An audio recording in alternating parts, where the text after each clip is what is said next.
busca de resposta, né? A busca de resposta que motiva e que desenvolve o que podemos chamar de pensamento sagrado, ou seja, nossa imaginação e inteligência é movida pela curiosidade, leva-nos a criar histórias que nos explicam e arquitetam nossa angústia sobre os mistérios acerca da criação de todo o universo, sobre o destino que nos espera.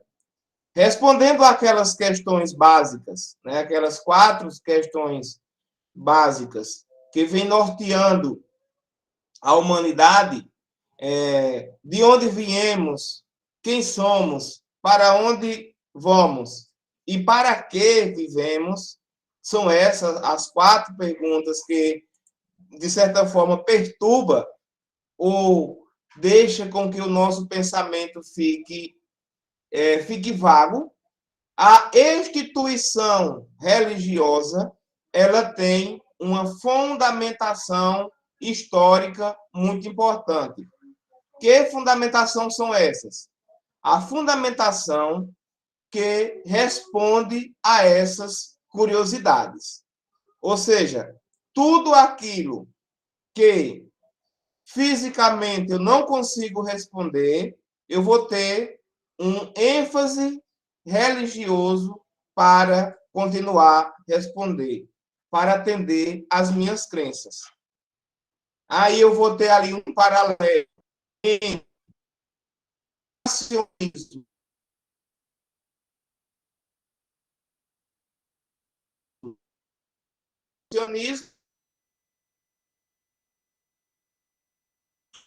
estrutura de um ser criador, de um ser por trás da criatura, por assim dizer, e através dessa logística a gente consegue ir entendendo, interpretando os fatos e as realidades do universo e dando uma característica de compreensão sobre a nossa realidade a qual nós estamos vivendo. A filósofa Marilena Chauí, né? Não é uma aula de filosofia, até mesmo porque vocês vão estudar filosofia, se Deus quiser, o ano que vem, tá certo? Porque filosofia ela não faz parte da grade curricular do ensino médio, e sim, aliás, do ensino fundamental, e sim do ensino médio. Então, vocês concluindo esse ano, né? São concluintes aí do ensino fundamental, o ano que vem, vocês têm uma disciplina de filosofia, a gente vai trabalhar os pensamentos de cada filósofo. Trazendo para uma característica de ensino religioso ou do ensino religioso, ela vai usar a expressão, né, de sagrado, né? A sacralidade, o ser sagrado, segundo ela. Ela vai dizer que esse ser sagrado, ele opera como um encantamento do mundo.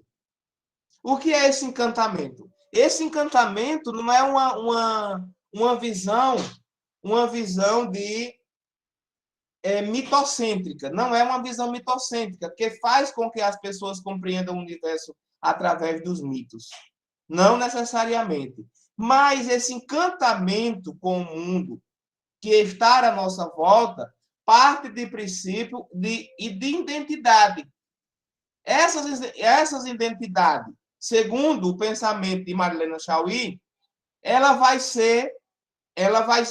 nos levar a um pensamento de um mundo povoado de forma espiritual. E o que seria isso? As questões sobrenaturais. Tudo aquilo que não está sobre a nossa compreensão natural vai acontecer nos parâmetros sobrenatural. Então, para nós que somos cristãos, né? Digo nós no sentido de me incluir, eu acredito que o maior ser sobrenatural é Deus. O ser Deus é sobrenatural? É. Porque ele está além dos princípios naturais. Tá entendendo? Então, o que tem esses seres sobrenaturais que não necessariamente tem que ser Deus? Eles são dotados de poderes Esses poderes, eles são ilimitados, eles nos observam, eles nos recompensam, eles nos castigam e nos auxiliam e etc. Então, tudo aquilo que eu estou vivendo em um determinado período de minha vida vai estar sendo norteado, vai estar sendo apresentado por seres sobrenaturais, né? Então, esses seres sobrenaturais, eles têm poderes ilimitados. Eles nos observam. Então, agora, por exemplo, eu acredito que tem um ser sobrenatural que me observa. A partir das minhas boas ações, ele vai me recompensar. A partir das minhas más ações, ele vai me castigar. E se eu precisar de uma força extra, por assim dizer, se eu precisar de uma força extra, eu vou ser auxiliado por essa força sobrenatural. Aí tem a questão do ateísmo, né, que não acredita nessas possibilidades sobrenaturais, mas mesmo assim, muitos, né, mesmo assim, muitos acreditam em condições sobre-humanas, certo? Acreditar em condições sobre-humanas que responde, que auxilia aos nossos anseios. Nós concluímos nossa última aula tratando dessa estrutura, na estrutura de um paralelo, em que, continuando a fala de Marilena, todas as culturas conhecidas, certo? Elas vão ter um sinal de sagrado, certo? E esse sinal de sagrado, não importa se são seres naturais, dotados de poderes sobrenaturais. Ah, como é que eu vou entender isso? Está dando nó na minha cabeça. Né? Como é que eu vou ser um ser sobrenatural, né? Aliás, um ser natural com poderes sobrenaturais. Aí, a gente vai ter alguns elementos que vai fazer com que possamos compreender melhor o que quer dizer isso. E aí ela dá o exemplo. Onde a gente vai encontrar? A gente vai encontrar esses poderes naturais na água, no fogo, no vento, certo? Isso é questões sobrenaturais, os poderes. Acreditar no fogo, na questão da água. É tanto que para o batismo, esses elementos eles são muito presentes. O fogo, que é a purificação, na questão, principalmente o fogo, ele vai ser muito presente na religião hindu, onde os corpos eles são cremados e posteriormente jogados na água as cinzas para fazer um ciclo. Entendi. Ok, tá certo. Assim. Então, para que haja um ciclo de vida. Né? Então, esses elementos eles estão presentes em muitos. Aliás, Francine, não, Franklin. Tranquilo, Franklin. Antes de sair, coloque o seu nome completo. Então, esse ciclo da vida, ele vai acontecer usando esses elementos. A água, o próprio fogo, o vento e também a questão... Aí nós temos aí a questão dos animais. Né? O animal, a gente vai ter... Nos animais, nós iremos ter a questão do cordeiro, a vaca, né? Que é uma referência para as religiões mais orientais, que tem a vaca como um ser sagrado, né? A serpente também, né? E esses seres humanos, dentro desse contexto de seres humanos, os próprios seres humanos, além de contextos da natureza, além de contexto de seres irracionais e além de elementos básicos, os próprios seres humanos, eles nos remetem à questão de santificação. Então, eu vou ser uma pessoa dotada de força espiritual, de força sobrenatural, se eu partir de um princípio de santidade. ou se eu tiver dentro de mim contexto heróico, né? Então, santo ou herói. Ou também, em algum momento, eu posso criar um parâmetro de imaginação. E aí, nesse parâmetro de imaginação, eu vou ter dois princípios correlacionados com o bem e o mal.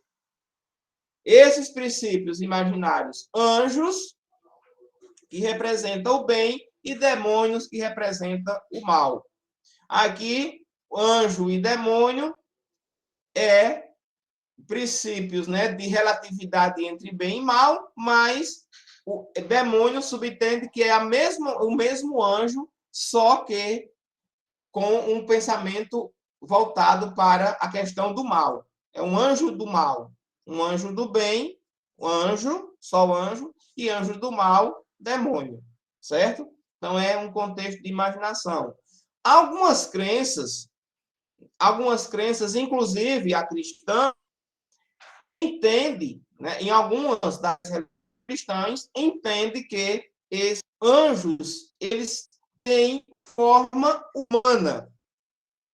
Outras crenças acreditam na questão do anjo, mas com uma visão de um ser espiritual. Então, não necessariamente tem uma forma física de um ser humano com asas, como é apresentado naquela série de Lucifer, né, na Netflix, né, de um ser de asa, né?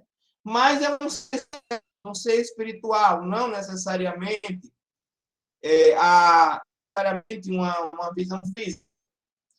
No contexto bíblico, a anunciação de que a mãe do Cristo ela ficaria pela força sobrenatural, pela força do Espírito Santo, ele vem anunciado pelo anjo, né? Então, nesse momento, o anjo ele toma forma física para apresentar-se ao ao ser humano, ao ser físico, certo? Em outros casos, não há deuses, né? Nas práticas, regras ou ritos de demissões sagradas, certo? Explicando para alguns povos indígenas, o sol e a lua são considerados sagrados. Para os hindus, a vaca é um animal digno de idolatria. Os judeus não cultuam deuses, mas têm seus dogmas assim, como os budistas, que transformam todo o universo em entidade sagrada, certo? Veja bem, essa questão, aí que até eu fiz questão de buscar, de trazer aí um exemplo do panteão dos deuses, né? Tem vários deuses, cada um representando uma sacralidade na primeira imagem, não sei se ficou nítido para vocês, mas eu queria que a gente pudesse focar um pouco na questão do Sol e da Lua, certo? Que, por exemplo, na questão indígena, né, para as nossas religiões de matrizes indígenas, essa crença de Sol e Lua, ela é uma referência de dualidade entre o bem e o mal, noite e dia. Então, se você observar, todas as religiões, ela tem dois princípios básicos, certo? Quais são os dois princípios básicos presentes em todas as religiões? Questão do bem e questão do mal, dando a condição humana de escolher entre o segmento que quer seguir. Outra particularidade muito presente na vida da religiosidade dentro de um contexto sagrado é a questão de uma fé ou uma crença em uma vida após a morte. Lembre que foi isso que a gente tratou no primeiro momento desse terceiro bimestre, certo? Então, há uma necessidade, há uma preocupação do ser humano com a reencarnação, certo? Com a salvação, com a que os deuses com a imortalidade. Então, essas questões de o medo da morte é retirado dos seres humanos, acreditando em uma vida após a morte, em uma continuidade do que estamos vivendo aqui agora, certo? Então, essas questões, elas são presentes mais em umas religiões do que outras. Se acredita muito, além desse bem e mal, desse noite e dia, entre alto e baixo das religiões, tem uma crença, uma das crenças muito presente é a questão de que por exemplo, o budismo. O budismo vai acreditar que os seres humanos eles têm a possibilidade de reverter a situação, de sempre voltar à estaca zero, dentro de um ciclo, né? Basta ver que o símbolo do budismo, um dos símbolos é a questão da roda, né? Da roda do budismo, que faz com que os seres humanos se atualizem, né? Dentro do espiritismo também, o espiritismo acredita na reencarnação, que é dando condição aos seres humanos de deixar essa vida, mas vir de novo, né? Reencarnar, corrigindo alguns erros que aconteceu na vida passada, né? Certo? Qualquer dúvida, questionamento, vocês podem ficar à vontade, viu, gente? Para complementar, falar alguma coisa. Juntamente com o desenvolvimento do pensamento sagrado, são criados os locais sagrados, certo?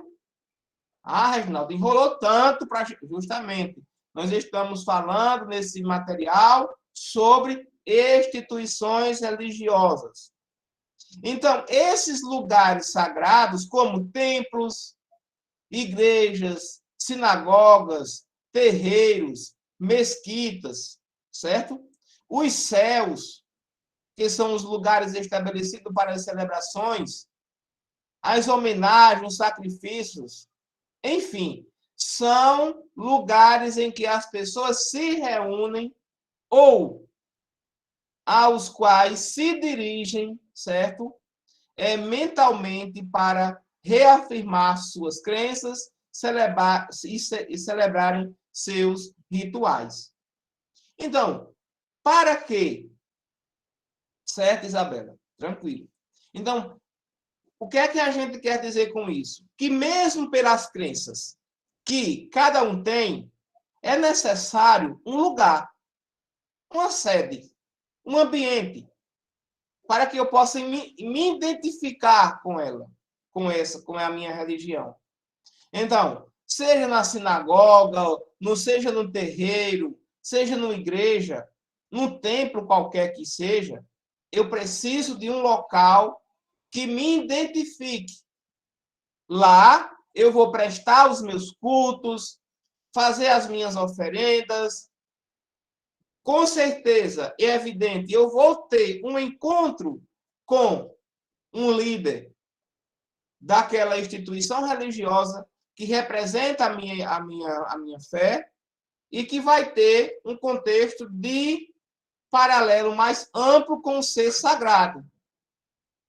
Então, dentro de um terreiro, lá no terreiro eu vou ter o pai de santo, que vai ter uma ligação, vai ser uma corrente com as entidades. Então, possa ser que eu não tenha uma ligação de corrente com a entidade e que eu preciso de um líder que me represente, que me faça, que faça essa ponte de ligação com essa entidade presente. Tá certo? Então, é partindo desse princípio. Né? Então, todas as religiões, elas vão ter as suas lideranças, elas vão ter os seus templos para nortear e para deixar claro as evidências de fé e de sacralidade. Ou seja, os seres que ali estão, sobretudo, buscando a sacralidade. O que é isso? Sacralidade é uma forma de buscar o ser sagrado. Tem um ênfase maior. Ah, mas eu não sou de nenhuma religião, não tenho nenhuma crença. É um direito seu, certo? Mas os seguidores das religiões, eles buscam um contexto de sacralidade, buscam um ser sagrado para responder os seus anseios. Observe que, para algumas religiões, em alguns momentos históricos, esses locais tornam-se verdadeiros símbolos de poder, como as catedrais medievais. Um símbolo de poder, né? O Muro das Lamentações, né? As pirâmides do Egito, no Egito, né? Tudo isso aí são ambientes, são formas de crenças, né? Qual a crença das pessoas que construíam suas pirâmides? Era buscando ali a eternidade, se eternizar, a imortalidade, através dos sarcófagos, né? As suas tumbas, ser imortal, né? O exemplo que nós estamos tendo aí é a questão das catedrais medievais. Um do exemplo que eu trouxe para vocês é a Catedral de Notre-Dame, em Paris, né, na França, certo? Inclusive, ela passou pelo incêndio, né? Agora recente, não sei se o ano passado, mas ela passou pelo incêndio e quase foi destruída e está num processo de reforma. Tem um filme, né, o Corcunda, de Notre Dame. Então, é uma igreja que ela tem uma simbologia muito grande, né? A Basílica de São Pedro, lá em Roma, né? O Templo de Salomão, em São Paulo, né? Que é um dos maiores símbolos religiosos do evangélico, né? No Brasil, por exemplo. Então, temos vários esses monumentos históricos que remetem uma fé e que eles passam por uma forma de abrangência bem clara, né, a cada dia. Tá certo? Então, sobre essa titularidade, era isso que eu queria trazer para vocês, né, do que é o ser sagrado, do que são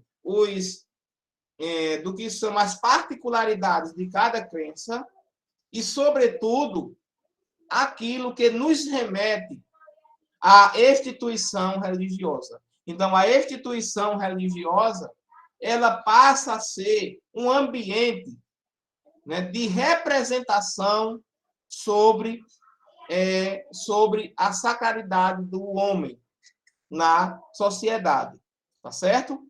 Na próxima aula, a gente vai trazer um pouco, né? A gente vai trazer um pouco sobre os símbolos, né?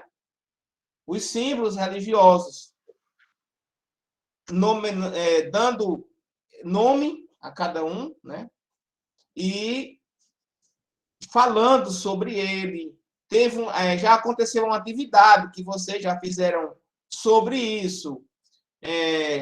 Alguns já viram ano passado alguma coisa sobre símbolos religiosos e eu trouxe 8 símbolos para representar as instituições religiosas por meios simbólicos, certo? Então, na próxima aula, nós iremos tratar justamente isso, da questão simbólica das principais religiões no mundo. É evidente que eu não tenho como trazer todos, né? Porque são muitos. Mas aí, partindo da curiosidade, vou trazer para que possamos trabalhar. Esse material ele está lá no Classroom, mas eu vou trazer para vocês aí 8 símbolos para a gente debater. E se vocês tiverem aí a necessidade, a curiosidade, queiram trazer também um símbolo. Professor, o meu símbolo preferido é esse, eu gostaria de apresentar ele, tenho dúvidas sobre ele, eu queria estudar um pouco mais. Deixe também para nós, pode colocar no privado um símbolo que você gosta de uma religião. Eu vou querer, Mona Lisa, que... Certo, eu vou repetir. Eu vou querer que, por exemplo, que vocês... A gente vai trazer aí 8 símbolos religiosos. E se, porventura, vocês tiverem a curiosidade de mostrar alguns símbolos religiosos que você queira, que você goste, pode trazer, manda no meu privado, traz para a aula, para compartilhar conosco também a sua experiência religiosa por meio dos símbolos, tá certo?